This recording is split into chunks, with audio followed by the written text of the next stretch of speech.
I worry that if we can't talk to each other, that it doesn't leave very many options, and the options it does leave are very undesirable. I realize it's been some time now since I've posted a video, and if you're a regular viewer of mine, unfortunately this video that I'm about to present probably isn't for you. You are, however, welcome to stick around if you'd like, but the video I'm about to present is part of some schoolwork that I'm doing, so it has to do with Christian theology and how the modern local church might respond to some of the political polarization that is going on in society today.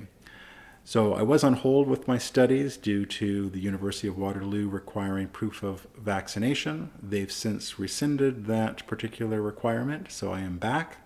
And the video that I'm about to present is part of a project that, or final paper that each of us is working on. And the idea of this video is to present the case or the problem to the other classmates, to talk about some of the theological underpinnings, cultural considerations, and practical things that a church might do in this case.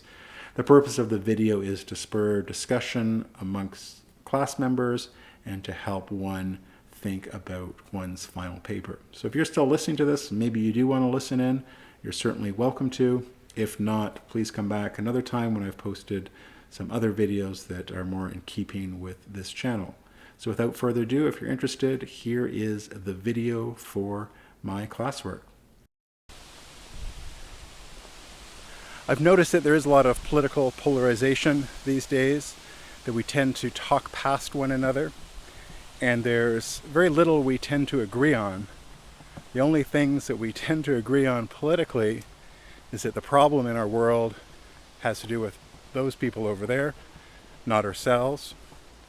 And I think we tend to agree that there is more division now than there was, say, before the pandemic or, say, 30 years ago or so. And the question I wrestle with, and I think the church is wrestling with and needs to wrestle with, is what the church's response ought to be to this political polarization. In some ways, this isn't a new topic for the church. Since its inception, the church has had to reckon with secular politics or pagan politics, secular or pagan culture, and the church's role when dealing with those elements. Now, more recently, at least in the West, and at least in North America, perhaps, because arguably Western civilization is largely a product of Christian thinking, that perhaps the church these last couple or few hundred years has enjoyed, relative accord with culture in the West more largely. That seems to be changing. It seems that for whatever reason, we often have very different starting points, different base assumptions that we tend to make politically, and it makes discourse and communication difficult, if not perhaps impossible at times. So what's the church to do about this? Or perhaps a better question at first to ask is, should the church do anything? This certainly isn't the first time that the church has had to wrestle with forces from outside of itself. And perhaps there's an argument to be made that the church shouldn't really do anything, that it should just keep being the church, keep proclaiming the gospel, and stay out of politics. The thinking being that politics is not the realm of the church, that it is strictly a temporal matter, and that the church needs to concern itself with higher things. I mean, it would be odd, for example, for the church to have a strong opinion about, say, tax policy or things like that. But does that mean that the church should stay silent on all political matters? So if the church is going to, I'll say, engage in politics, and What I mean by that is to sort of participate in this political and cultural moment that we seem to have found ourselves in. If the church is to engage, then the questions are, to what degree ought it engage, and how ought it engage? And I'm thinking here primarily, of my own local church, but also other local churches, say, for the sake of argument, in Ontario, who maybe find themselves in a similar position where there are a lot of strongly held political beliefs that seem to be coming to the fore and seem to be creating challenges for the church. So what are those challenges? I mean, why should the church even consider this now? I think that these political polarizations present a problem, certainly to society. One wonders if society will continue to be able to cohere with such strong divisions. So I'm going to take it as a given that there is indeed political polarization, and that it does, or it could, threaten the local church, its own cohesiveness, its own ability to be in community amongst its members. But I also wonder if there's not an opportunity as well for the church. It does seem like we're in a period of discord and division and polarization, and perhaps this represents an opportunity for the church. When things are going well in society, and in the West, I think this has been a challenge for the church, maybe for the last 50 or 100 years or so, where there has been lots of prosperity and wealth and comfort, and perhaps the church has had trouble offering an alternative to what seems like a fairly workable and sustainable secular life. As things break down, as we see divisions, as we see fear and anger take the fore, maybe this will be an opportunity for the church to be a beacon in a dark world, that maybe can offer some answers or some behaviors or a worldview that people might be more willing to consider in this moment. So what are some of the theological implications of this polarization? I think certainly there's the matter of ecclesiology, like how we do church and how the church itself is going to navigate this cultural moment we find ourselves in. This maybe more specifically missiology, like how the church can do mission to the world, or more broadly, how the church can partner with God in what He's doing in any given cultural moment. So I think those questions are certainly maybe the main theological considerations when considering political polarization. Also think of martyrology as well. In our current political landscape, there are all kinds of ideas as to what's wrong. There's no shortage of problems out there. Some say it's white supremacy, some say it's big government, some say it's gun violence, some say it's gun laws, some say it's Trump, some say it's Biden, it's Trudeau, it's Poilievre, it's conspiracy theorists, it's anti-vaxxers, it's the cultural Marxists, it's the rural people, it's the rednecks, it's the big city elites, it's those people over there, etc., etc., etc. There's all kinds of ideas as to what is wrong.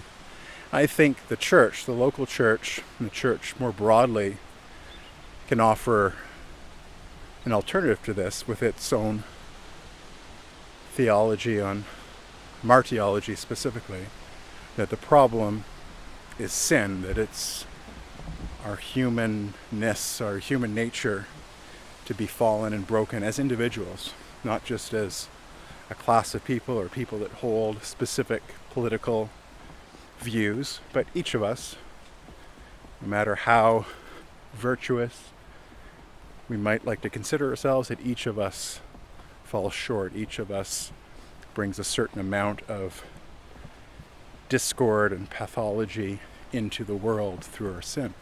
I think that's a hard message for people to hear. I don't know if it's ever been a particularly popular message. I think the church has often, not always, but often been reluctant to talk a lot about sin because the church has been guilty of being judgmental, and there's a fine line to walk there, where on the one hand the church, I believe, needs to be resolute in what it believes the problem of the world is, yet also show significant grace to individuals and show that there is a way beyond our sin, that there is a way to, by the grace of God, overcome our brokenness. So who has power in this situation, and how are they using it?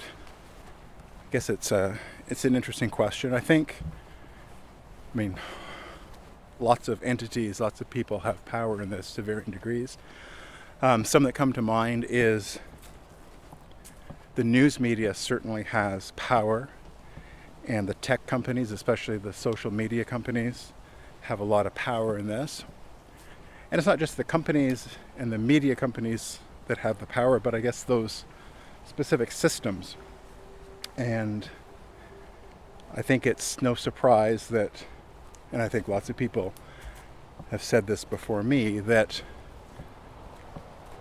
things on social media that are more polarizing or provocative or outrageous tend to get the clicks, tend to get the eyeballs, tend to get the shares and the likes, and that they have currency in the social media environment.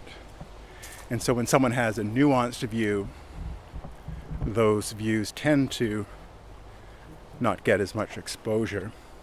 I think there's also a tendency for wherever one is on the sort of political spectrum to look at one's own view as nuanced and well-reasoned and well-considered.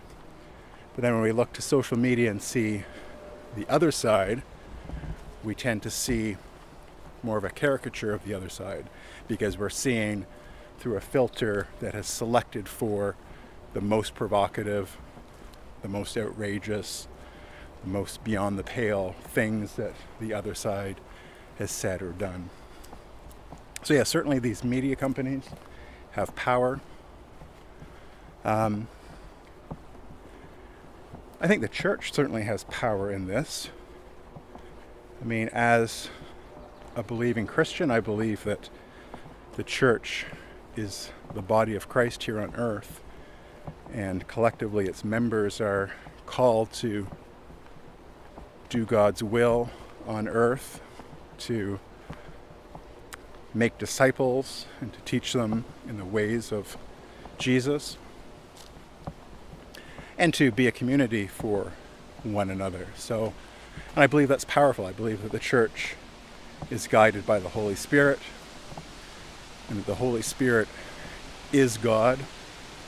So certainly the church has power in this. I think the individual has power as well. Each individual, to varying degrees, I mean, we're all subject to our environments, in our upbringing, in our biases, and our blind spots, and our education, etc., etc. But each of us, to varying degrees, has some agency or some power over how we're going to respond to certain things. And I think we've seen this, like, even in the most extreme cases. If, for example, you've read of the account of Viktor Frankl, who is a Holocaust survivor. He talks about in his book, Man's Search for Meaning, how at our very core, even if everything is taken away from us, even if we're in such a horrible situation as a Nazi concentration camp, that there is something core to our being that our earthly captors cannot take away from us, that we have this power, however seemingly small it might be, to decide how we're going to react to the world around us. So I think everyone has some power in this. Yeah, why is this a concern for your community or church, and more specifically for me personally? Well, I think all local churches, my guess is, have to deal with this to varying degrees.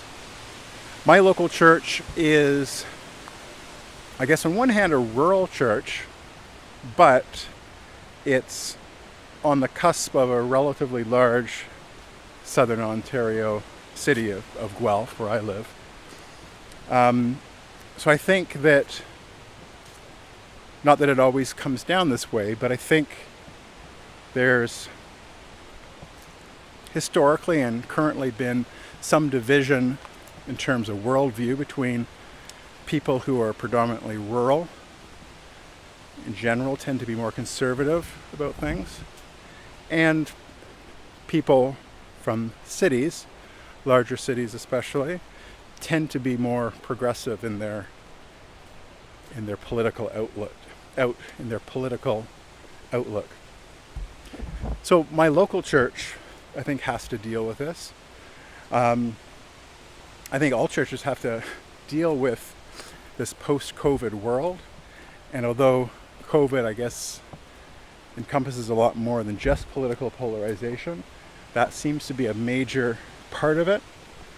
I don't know that COVID caused it as much as perhaps COVID revealed something that has been there for a while. And I guess the reason it should be a concern for, or it is a concern for my local church and ought to be a concern for just about any church, is that it threatens the unity of the members within the church. If we can't talk to one another, or relate to one another, or listen to one another, or be in community with one another, then we really can't be the church, strictly speaking. Now, I don't know that this means agreement. In fact, I'm quite sure it doesn't require agreement. But I think it does require some effort from everyone to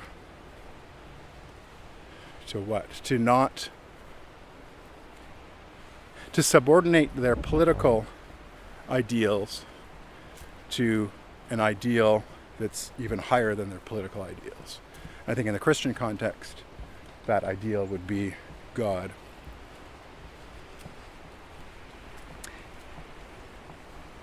This is a concern for me because I personally feel that somehow I'm a participant in this, whether I want to be or not. I think one's faith and the church's mission does have a lot to do with politics. And I'm speaking broadly of politics. Again, we get into the minutiae of things like tax codes and regulations and things like that.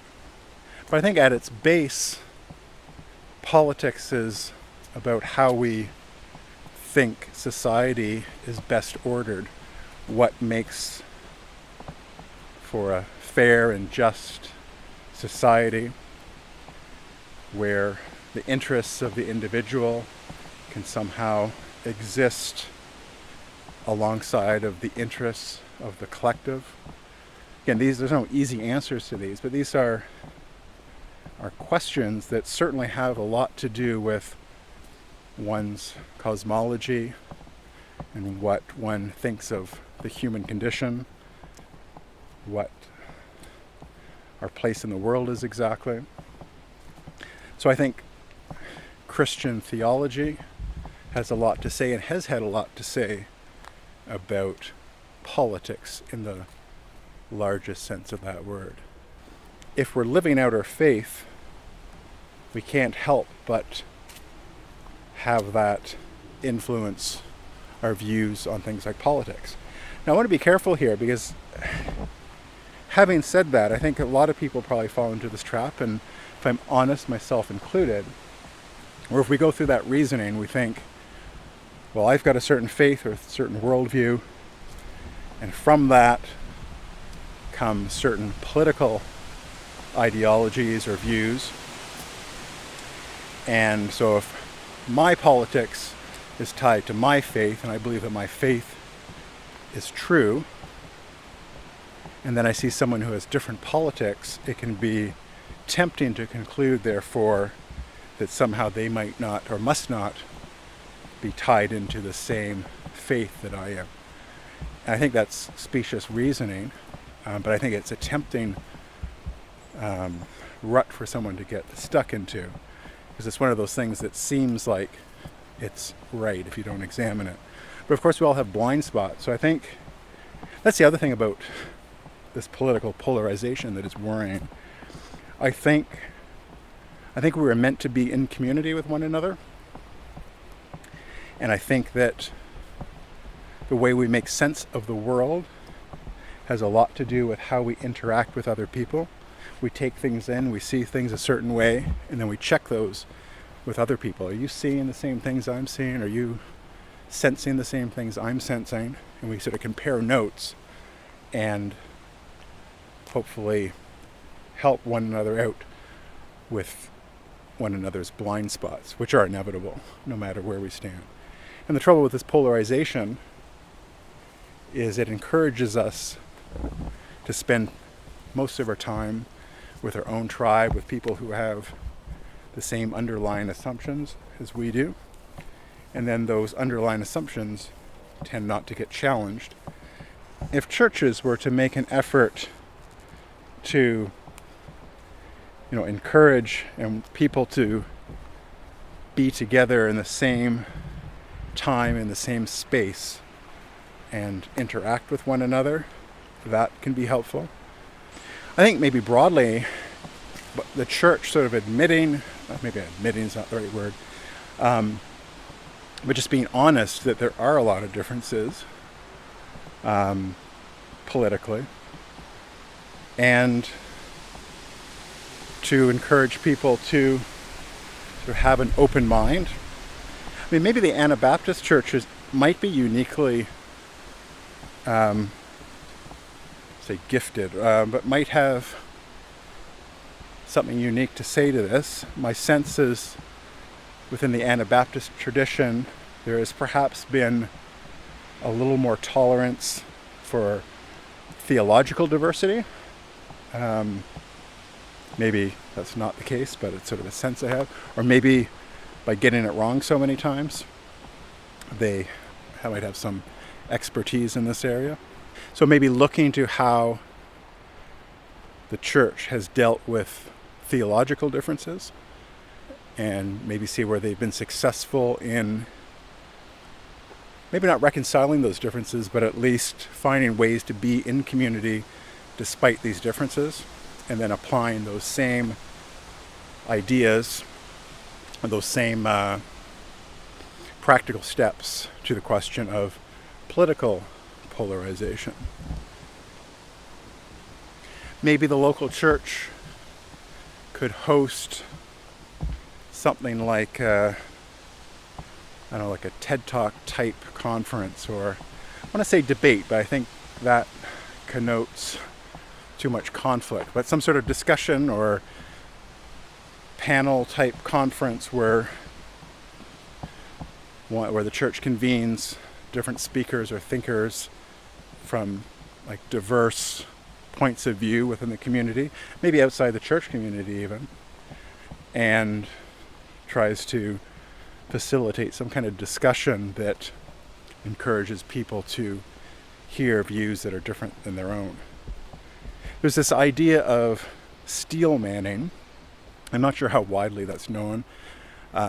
It's basically a play on the concept of straw manning, which I guess in debate and things. If you're straw manning someone else's argument, it means you're creating a weak version of your opponent's argument just so you can defeat it. So steel manning, the idea is that instead of made out of straw, your opponent's argument is made out of steel. So you attempt to make for your opponent or for your interlocutor the strongest version of their arguments or their point of view, and then grapple with the best version of their argument. Along similar lines, I've seen this done in mediation in the corporate world, an exercise where two parties of a conflict have to articulate the other side's view as precisely as possible, and that the discussion doesn't continue until that opposing side is satisfied that the other side has accurately depicted their view. It takes a lot of time. It can be frustrating. I've participated in things like that. But it can be helpful because it really forces one to slow down and listen to what the other person has to say.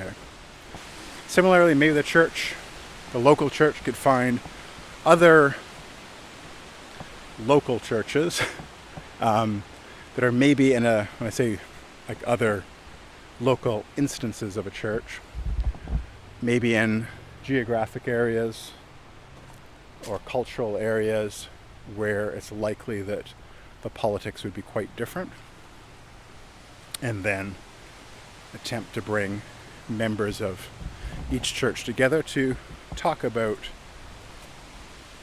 their points of view and how it fits in with their faith, etc. So those are a few things that come to mind. None of them sound easy. None of them sound quick. But I think it's doing those kinds of things that the local church might be able to rise to the occasion and perhaps even offer some hope to a world that, in my view, seems to be headed in the wrong direction in terms of division, in terms of polarization. I worry that if we can't talk to each other, that it doesn't leave very many options, and the options it does leave are very undesirable, to be certain. And I worry about that for myself, but for my children and for future generations, that if we don't do something about this polarization, that we could be heading for some dark times as a society, and maybe some dark times for the church if the church isn't able to rise to this challenge.